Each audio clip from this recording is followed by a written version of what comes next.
जाता है। और जब लोग आस-पास के इकट्ठा शुरू होना हो जाते हैं, तो फिर सब लोगों को जो है वो पुलिस को फ़ोन करते हैं, पुलिस आती है तो फिर उसके मामा को फ़ोन करने के लिए बोला जाता है, लड़की जो है वो साफ मना करती है। आखिर सब लोगों को उसके ऊपर शक पड़ जाता है और उसके बाद उसकी पूरी करतूत सामने आती है। राधे-राधे, नमस्कार, आप सबका मेरे यूट्यूब चैनल पे बहुत ज़्यादा हार्दिक अभिनंदन है दोस्तों। उम्मीद करती हूँ कि आप सब बहुत अच्छे से होंगे। बाकी आज की कहानी जो है वो उत्तर प्रदेश के लखनऊ के चिनहट के सेमरा गाँव की है। एक बार फिर से बता देती हूँ कि उत्तर प्रदेश के लखनऊ के चिनहट के सेमरा गाँव की एक कहानी है, जहाँ पे उषा सिंह नाम की एक महिला रहती है। और उषा सिंह जो है वो उसका उषा सिंह के पति की मृत्यु जो है वो उस वक़्त हो गई थी जब उनकी बेटी जो थी वो 4 साल की थी। अब उनकी बेटी जो है वो 15 साल की है। और उषा ने जो है वो बेटी की पढ़ाई को पूरी करने के लिए काम शुरू कर दिया और वो काम करती है। और अच्छी खासी उनकी ज़िंदगी चल रही है। लेकिन जो लड़की है वो जैसे-जैसे वो बड़ी होती जा रही थी, लड़की जो है वो एक अलग समुदाय के लड़के के साथ जो है वो लड़की का बातचीत करना शुरू हो जाता है। लेकिन माँ जो है वो लड़की को काफ़ी समझाती है। लड़के का घर जो है वो 400 मीटर दूर है और उसे वो बहुत ज़्यादा प्रेम करती है, प्यार करता है। लड़की जो है वो कम उम्र की है, इस वजह से उषा सिंह ने जो है वो अपनी बेटी को उस लड़के से बात करने के लिए रोकने लगी। इसी बीच जो है वो अब लड़की को ये बिल्कुल भी बर्दाश्त नहीं था और लड़की को रोका-टाकी अपनी माँ की बिल्कुल भी पसंद नहीं थी। तो लड़की जो है मई 2024 को जो है वो उस लड़के के साथ घर से भाग जाती है। अब उषा ने जो है वो लड़के के खिलाफ रिपोर्ट दर्ज करवा दी। लड़की को पुलिस ने जो है बरामद कर लिया बाद में। और उस लड़के को जो है वो बाल सुधार गृह में भेज दिया। बस यहीं से जो है वो माँ बेटी की दुश्मनी जो है वो शुरू हो जाती है। अब बॉय जो लड़की का बॉयफ्रेंड है उसके माइंड में ये आ जाता है कि उसने जो है वो हम दोनों को अलग कर दिया इसकी माँ ने, और अब इसकी माँ जो है वो हमारी दुश्मन बन जाती है। अब लेकिन ये लड़का जो है वो बाल सुधार गृह से जो है वो छूट गया था और फिर भी ये दोनों मिलते-जुलते रहते थे।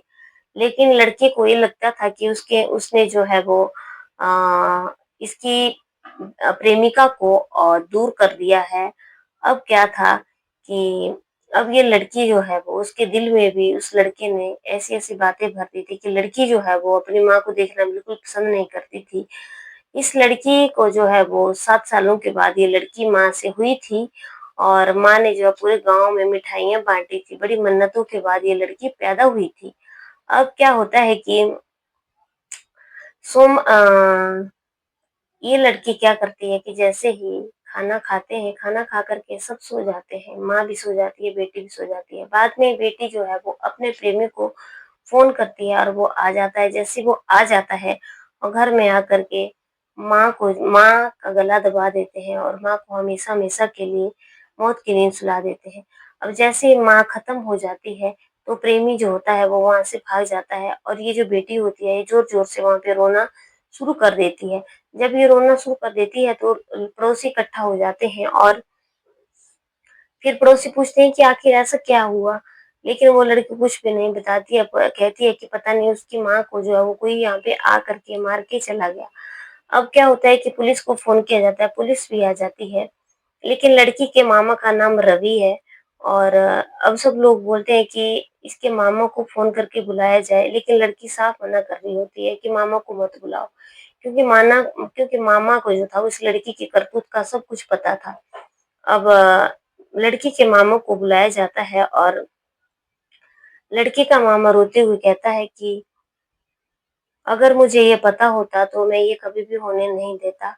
और क्या होता है कि जैसे लड़की का मामा आता है, लड़की का मामा आते ही पुलिस के सामने पूरी पोल-बत्ती खोल देता है कि ये लड़की का जो है वो पहले घर से भाग गई थी और अपनी माँ का कहना नहीं मान रही थी। और इस लड़की का किसी अन्य समुदाय के लड़के के साथ जो है वो अ, अफ़ेयर चल रहा है। अब क्या होता है कि अब जैसे-जैसे समय बढ़ने लगता है, लड़की की माँ जो होती है, उनको कुछ कागज़ों को ढूँढने लग जाते हैं। उनके डॉक्यूमेंट्स जो हैं, वो कुछ चाहिए होते हैं। अब क्या होता है कि सोमवार को जो है वो पुलिस उषा के भाई के रवि के साथ मकान में पहुँचती है और वहाँ से कुछ डॉक्यूमेंट्स लेती है। डॉक्यूमेंट लेने के टाइम जो है हत्यारोपी बेटी की डायरी में जो है वो माँ की एक तस्वीर मिलती है और तस्वीर पे जो क्रॉस का निशान बनाया हुआ होता है। चेहरे के साइड जो गोल-गोल गोल घेरा भी था। तस्वीर को देखकर रवि की आँखें नम हो जाती हैं और उन्होंने कहा कि अगर ये तस्वीर बहन को मिल गई होती तो बहन शायद जान बच जाती। भांजी लंबे समय से बहन को मारने का जो है वो प्लान बना रही थी और ये जो लड़का था ये भी लगातार धमकियाँ देता जा रहा था।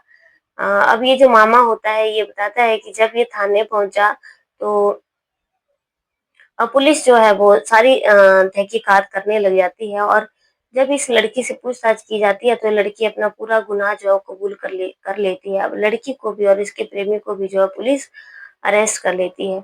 अब इसका जो मामा है वो आगे बताता है कि जब वो थाने पहुँचे तो भांजी से उनका जो है वो सामना हुआ। उसको देखकर ऐसा लगा कि उसे माँ की हत्या का जो है बिल्कुल भी अफ़सोस नहीं है और नज़रों से नज़रें डालकर जो है वो मामा को घूर रही थी। मैंने उससे कई बार पूछा कि माँ को क्यों मारा तो वो सिर्फ आँखों में देखती रही। उसका जो था वो कोई भी जवाब नहीं था दोस्तों। कुछ देर के बाद जो थी वो वहाँ से चली गई थी। हत्या से पहले माँ के साथ जो थी वो उसने घर में खाना खाया और इसके बाद अपने कमरे में चली जाती है।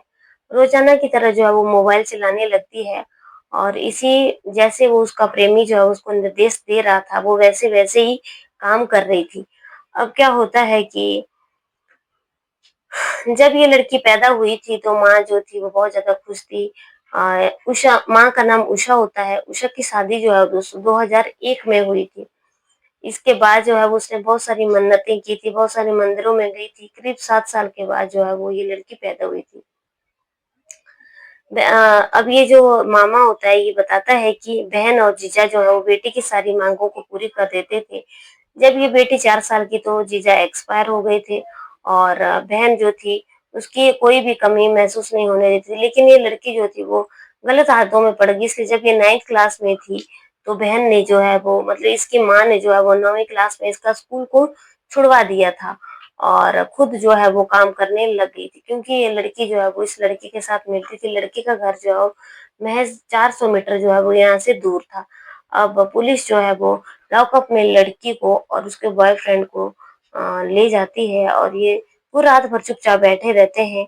दोनों के चेहरे पर कोई भी डर नहीं था, कोई भी फ़र्क नहीं था कि हमने इतना बड़ा कांड किया हुआ है और पुलिस को बेटी ने बताया मेरा बॉयफ्रेंड जेल से छूटने के बाद लगातार मुझको उकसाता रहा है।